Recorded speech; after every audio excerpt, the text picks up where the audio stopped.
Shalom, Bapak Ibu, Saudara semua. Senang sekali bisa ketemu kembali dengan Bapak Ibu, Saudara semua pada hari ini. Bapak Ibu, Saudara-saudara semua, hidup kita ini seperti bola lampu. Setiap orang adalah seperti bola lampu. Kita semua punya potensi untuk memancarkan cahaya, bahkan jika saat ini kita tidak terhubung ke apapun. Meskipun ada berbagai kondisi yang bisa terjadi atas sebuah bola lampu, saya akan coba merangkumnya menjadi 3 kondisi utama. Kondisi pertama adalah bola lampu yang menyala atau bersinar. Bola lampu yang bersinar melambangkan seorang yang dipenuhi dengan kuasa Roh Kudus dari Tuhan. Bola lampu itu, saudara, itu dibuat hanya untuk dipasang, hanya pas jika dipasang ke sebuah soket yang dibuat tepat untuk keperluan itu.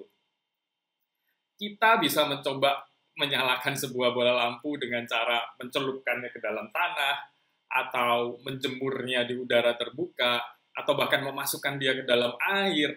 Cara lain apapun, kita bisa coba berbagai macam cara untuk menyalakan bola lampu tersebut.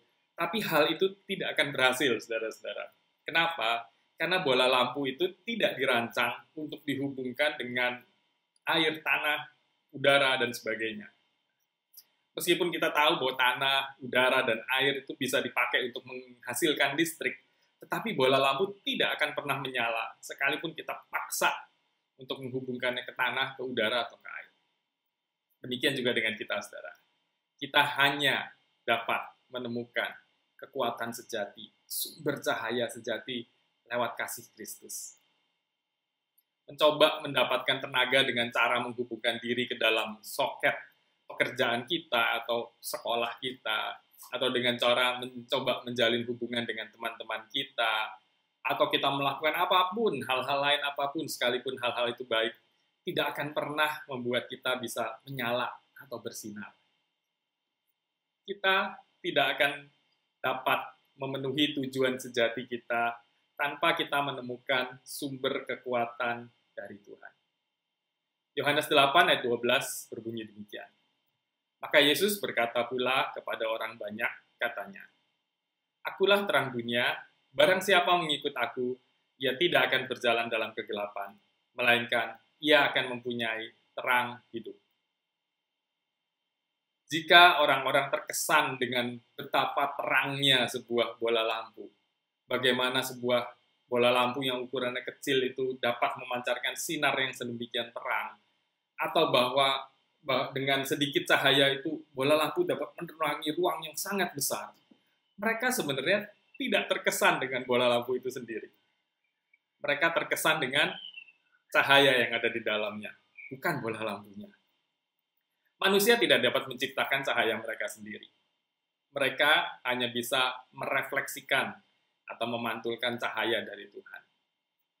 Lampu yang menyala tidak pernah dan tidak perlu takut masuk ke dalam kegelapan.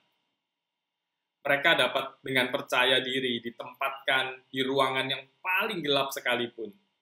Karena alih-alih kegelapan memadamkan cahaya, cahaya akan menyebar ke dalam kegelapan dan mengalahkan kegelapan itu.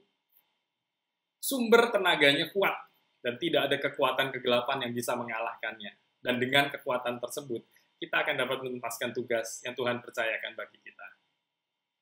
Kisah Para Rasul 13 ayat 47, sebab inilah yang diperintahkan kepada kami, aku telah menentukan engkau menjadi terang bagi bangsa-bangsa yang tidak mengenal Allah, supaya engkau membawa keselamatan sampai ke ujung bumi. Kondisi kedua adalah bola lampu yang tidak menyala. Bola lampu yang tidak menyala itu, saudara, sebenarnya 100% identik atau sama dengan bola lampu yang menyala. Satu-satunya perbedaan adalah bahwa bola lampu yang tidak menyala itu tidak memiliki sumber tenaga untuk membuatnya menyala. Jika bola lampu tidak menyala, maka bola lampu tersebut tidak dapat melaksanakan tugasnya dan tidak akan mencapai tujuan pembuatannya. Bola lampu diciptakan untuk memancarkan cahaya tentunya, dan untuk memungkinkan orang untuk melihat apa yang sebenarnya ada di sekitar mereka. Orang-orang menggunakan lampu agar mereka tidak tersesat agar mereka tidak menabrak sesuatu dalam kegelapan, dan memungkinkan mereka melihat apa yang sedang mereka kerjakan, sehingga mereka dapat menyelesaikannya dengan baik. Bola lampu yang tidak menyala sebenarnya memiliki potensi untuk menyelesaikan semua tugas penting tadi. Meskipun jika tidak dipasang ke sumber tenaga yang benar, bola lampu itu tidak akan mencapai tujuannya. Sebuah bola lampu tidak akan dapat melihat value atau nilai yang sebenarnya sampai dia dinyalakan.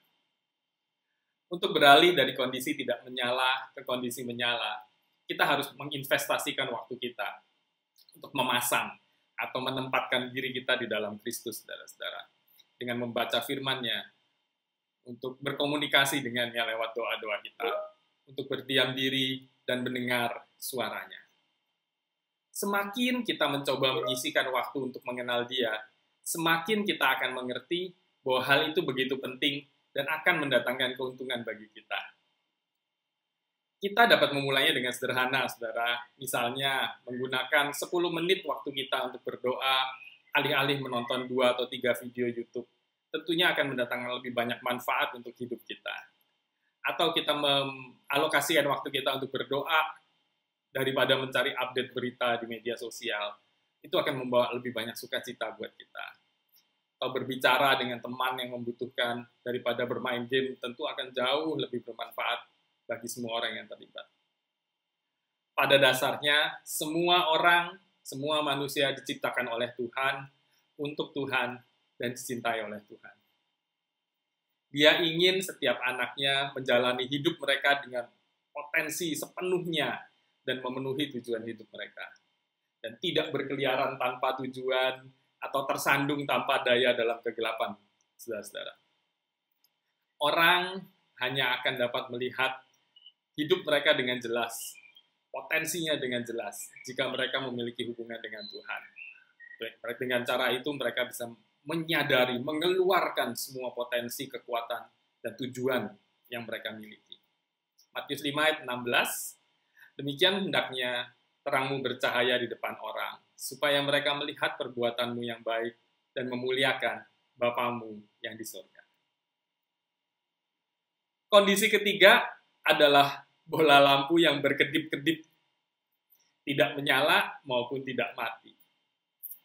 Bola lampu yang berkedip-kedip karena sambungannya kendor bisa jadi merupakan salah satu hal yang paling annoying gitu ya, atau hal yang paling menjengkelkan saat kita mencoba membaca atau melakukan sesuatu secara serius di dalam sebuah ruangan. Kita tidak dapat mengandalkan bola lampu yang semodel ini untuk memberi kita cahaya. Meskipun kadang-kadang pada saat dia menyala, bola lampu itu memenuhi tujuannya, tapi sesaat kemudian dia mati lagi. Dia nyala lagi, dia mati lagi. Gak bisa konsisten, saudara-saudara. Saya pribadi lebih suka, saya berhenti dari apa yang saya lakukan, saya kencangkan itu bola lampunya supaya nyala terus. Atau kalau memang dia sudah tidak sanggup lagi untuk menyala, mending saya lepas. Mending gelap, gitu, saudara-saudara, daripada mati lampu, mati nyala, sangat-sangat annoying. Bola lampu jenis ini mewakili orang-orang yang mengatakan bahwa mereka mencintai Tuhan dan mencoba menjalani hidup mereka seperti yang Dia inginkan, tapi tindakan dan kata-kata mereka tidak konsisten atau tidak sinkron dengan apa yang mereka katakan tadi. Banyak orang mencoba menjalani kehidupan Kristen yang sempurna, tapi mereka terus-menerus hidup mati. Saya percaya jenis orang yang seperti ini itu adalah alasan utama kenapa orang-orang di sekitar kita bingung akan eksistensi kekristenan yang sesungguhnya. Gitu ya. Bola lampu yang berkedip ini pada dasarnya hanya mengalihkan perhatian dan menimbulkan distraksi, Bapak Ibu. Dan banyak orang hanya ingin menjauh dari orang-orang semacam ini. Tidak masalah pada akhirnya mereka orang-orang itu mendekat pada bola lampu yang menyala atau yang mati gitu. Yang pasti bola lampu yang menyala atau mati itu dapat diandalkan. Nyala, ya nyala. Mati, ya mati. Nggak seperti bola lampu yang berkedip-kedip tadi. Setidaknya bola lampu yang tidak menyala sekalipun itu tidak berpura-pura akan memberi kita cahaya, gitu kesannya Bapak Ibu. Kalau bola lampu yang kedip-kedip itu, kadang dia seolah-olah memberi harapan, oke nih kita bisa bekerja, tapi sesaat kemudian tidak bisa lagi. bisa lagi, tidak bisa lagi. Menyebalkan sekali. Sangat mudah bagi seseorang untuk menjadi orang dengan iman yang goyang-goyang, gitu, saudara.